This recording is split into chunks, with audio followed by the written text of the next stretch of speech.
বন্ধুরা আজকের ভিডিওতে কিছু গুরুত্বপূর্ণ গ্রামার প্র্যাকটিস করব যেগুলো তোমরা দেখা মাত্রই করতে পারবে। তো চলো ভিডিওটা শুরু করে দিই। দ্য হাউস ইজ বিল্ডিং করতে হবে ভয়েস চেঞ্জ। এটা কিন্তু আর পাঁচটি ভয়েসের মতো সাবজেক্ট ভার্ব অবজেক্ট হিসাবে নেই, যেমন আই ইট রাইস এইভাবে নেই। বাড়িটা তৈরি হচ্ছে, বাড়িটা কি একা একা তৈরি হচ্ছে? না, বাড়িটাকে তৈরি করা হচ্ছে। তাহলে এইগুলো কি করে করবে? এখানে দ্য হাউস আগে আছে, আগেই বসবে। দ্য হাউস ইজ, আর এটা যেহেতু কন্টিনিউয়াস টেন্স তার জন্য আমাদের বিইং কথাটা বসাতে হবে। দ্য হাউস ইজ বিইং, আর ভার্বের থার্ড ফর্ম এখানে বিল্ড হচ্ছে ভার্ব বন্ধুরা, তাহলে বিল্ডের থার্ড ফর্ম হচ্ছে বিল্ড।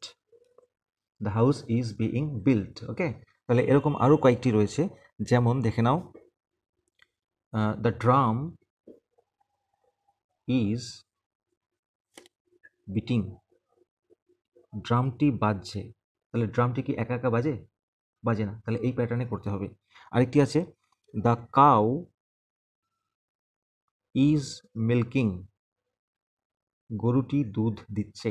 গরুটা কি একা একা দুধ দিতে পারে? না, মানে গরুটিকে দেওয়া হচ্ছে। তাহলে বন্ধুরা এই প্যাটার্নেই এই দুটো হবে, তোমরা যদি পারো কমেন্টে জানাও। নেক্সট ওয়ান, আমি এটা কমিউনিটি ট্যাবে দিয়েছিলাম, বেশ কিছু বন্ধু উত্তর দিয়েছে এবং বেশ কিছু বন্ধু ভুল উত্তর দিয়েছে। কেন ভুল উত্তর দিয়েছে আমি একটু বুঝিয়ে দিচ্ছি।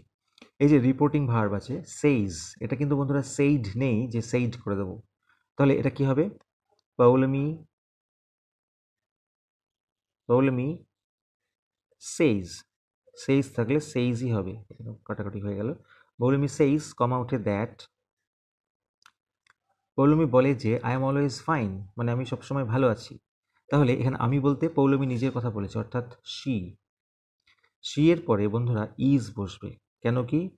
এক্ষেত্রে দেখো প্রেজেন্ট টেন্সে আছে, এক্ষেত্রেও প্রেজেন্ট টেন্সেই থাকবে। শি ইজ অলওয়েজ ফাইন হয়ে গেল, আর এখানে সেইড হবে না, সেইজই হবে। নেক্সট দেখে নেব, প্লিজ স্টপ দিস, দয়া করে এটা বন্ধ করো। বন্ধুরা তোমরা এটা কি করে করবে? একদম শর্ট ট্রিক, তোমরা চোখ কান বুঝে প্লিজ থাকলে কি করবে, প্লিজ এর জায়গায় ইউ আর রিকোয়েস্টেড টু এইটা বসিয়ে দেবে, তারপরে বাকি সেন্টেন্স যত বড়ই থাকুক না কেন বসে যাবে। তাহলে আমরা কি করলাম? You are requested to stop this, আপনাকে অনুরোধ করা হচ্ছে এটা বন্ধ করতে। আচ্ছা, এইবারে যদি স্টপ দিস থাকতো বন্ধুরা, শুধু স্টপ দিস, তাহলে ভয়েস করতাম কি করে? এটা বন্ধ করো, এটা অর্ডার জাতীয় সেন্টেন্স, ফলে এটা লেটের নিয়মে হবে, লেট প্লাস অবজেক্ট দিস, তারপরে বি, তারপরে ভার্বের third form stopped, let this be stopped, যেমন ক্লোজ দ্য ডোর। এরপরে এটা ভুল হওয়ার চরম সম্ভাবনা থাকে, হোয়াট এ ফান, কি মজা। এটা কিন্তু বন্ধুরা একটা incomplete sentence, what a fun it is, it ইজটা উজ্জ্ব আছে। তাহলে তোমাদের অ্যাসার্টিভ করতে হলে কী করতে হবে? ইট ইজটা আগে আসবে, মনে মনে ইট ইজ আছে, তাহলে ইট ইজ, আর হোয়াটের পরিবর্তে হবে very, it is a very fun. আমি কি ঠিক করলাম? না, একেবারে ভুল করলাম। কেন ভুল করলাম? এখানে বন্ধুরা ভেরি হবে না। কেন হবে না? এই যে ফান কথাটা রয়েছে এটা হচ্ছে নাউন ফর্মে রয়েছে, তাহলে নাউন ফর্মে থাকলে তোমরা কি ভেরি করবে? না, করবে না। কি করবে? গ্রেট কথাটা ইউজ করবে, it is a great fun. Okay, তাহলে it is a great fun. যদি অ্যাডজেক্টিভ ফর্ম থাকতো, অর্থাৎ ফানি কথা থাকতো, তাহলে আমরা কিন্তু ভেরি করতে পারতাম, it is very funny, it is very funny. তাহলে এক্ষেত্রে আমরা কি করব? ইট ইজ আ গ্রেট ফান। তাহলে এরকম কিছু ওয়ার্ড আছে যেগুলো নাউন ফর্ম, এবং সেক্ষেত্রে আমরা গ্রেট কথাটা ইউজ করব। যেমন বন্ধুরা যদি বলে যে হোয়াট এ প্রবলেম, তাহলে আমরা কি করব? ইট ইজ এ গ্রেট প্রবলেম। যদি আরও থাকে, ধরো লেখা আছে হোয়াট এ শক, কি আঘাত, তাহলে লিখবো ইট ইজ এ গ্রেট শক। কখনোই লিখবো না ইট ইজ এ ভেরি শক। হ্যাঁ, শক কখন হবে? ইট ইজ ভেরি শকিং, যদি অ্যাডজেক্টিভ থাকে তখন আমরা ভেরি কথাটা ইউজ করব। আর নাউন ফর্ম হলে তোমরা গ্রেট ইউজ করবে, আর অ্যাডজেক্টিভ ফর্ম হলে ভেরি ইউজ করবে। কী করবে? এই দুটো ইউজ করবে। নেক্সট, এইটা পরীক্ষায় তো বারবার দেয়, it dash rain since morning, সকাল থেকে বৃষ্টি পড়ছে। এখানে একটা ক্লু আছে, সিন্স মর্নিং, সকাল থেকে কাজটা শুরু হয়েছে, এখনও চলছে, অর্থাৎ প্রেজেন্ট পারফেক্ট কন্টিনিউয়াস। তাহলে প্রেজেন্ট পারফেক্ট কন্টিনিউয়াসের স্ট্রাকচার কি? সাবজেক্টের পরে হ্যাভ বিন অথবা হ্যাজ বিন বসে, তাহলে ইটের পরে কি বসবে? Has been. আর ভার্বের সাথে আইএনজি যোগ হয়, তাহলে রেইন হচ্ছে এখানে ভার্ব, তার সাথে ING. It has been raining since morning. একই রকমভাবে আই প্লে সিন্স মর্নিং, তাহলে একই রকমভাবে আইয়ের পরে কী হবে, have been. I have been playing since morning. Okay, next, let me do it. বন্ধুরা এরকম ভয়েস চেঞ্জ যদি তোমরা করে থাকো তাহলে ভালো কথা, আর যদি না করে থাকো শিখে নাও।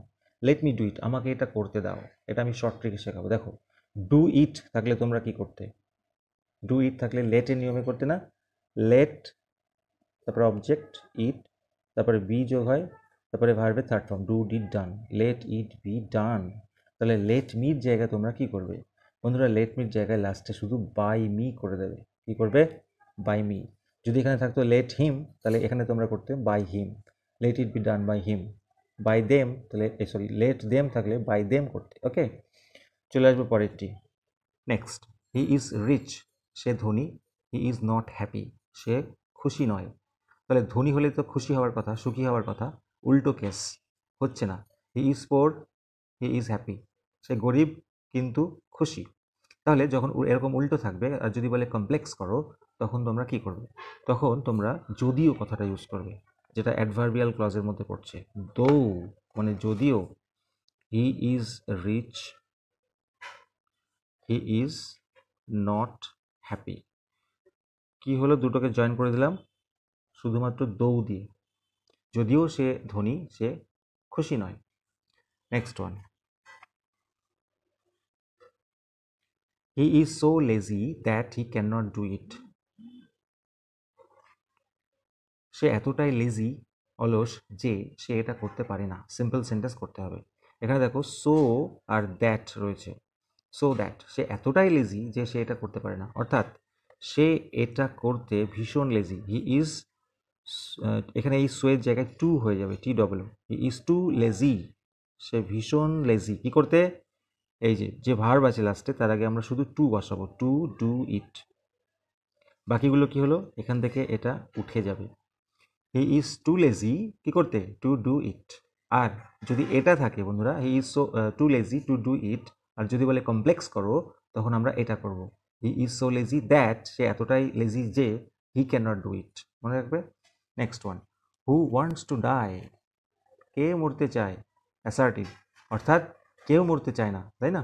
তাহলে কেউ মরতে চায় না, নো বডি বা no one wants to die, full stop. Assertive করতে দিয়েছে ফুল স্টপ, কেউ মরতে চায় না। আর প্রশ্নবাচক করতে দিলে কি হবে, এটাই উল্টে যাবে, who wants to die. Okay, next, একটি চমৎকার grammar, a barking dog seldom bytes.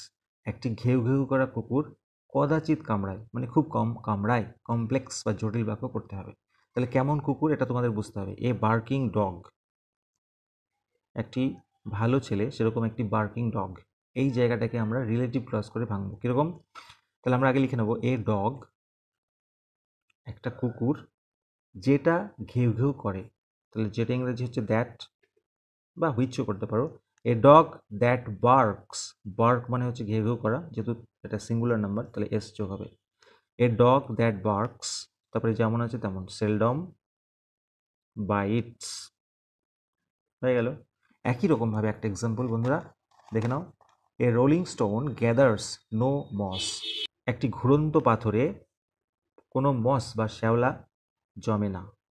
তাহলে কেমন স্টোন, এ রোলিং স্টোন, এই জায়গাটা আমরা ভাঙলেই হয়ে যাবে। তাহলে এ স্টোন যেটা ঘোরে, that rolls, a stone that rolls, তারপরে যেমন আছে তেমন, গ্যাদার্স নো মস। বুঝতে পারলে। ভিডিওটি কেমন লাগলো বন্ধুরা জানাও, আর ভালো লাগলে অবশ্যই লাইক দিও, চ্যানেলে নতুন হলে সাবস্ক্রাইব করো এরকম প্রিপারেশনের জন্য। Thank you so much.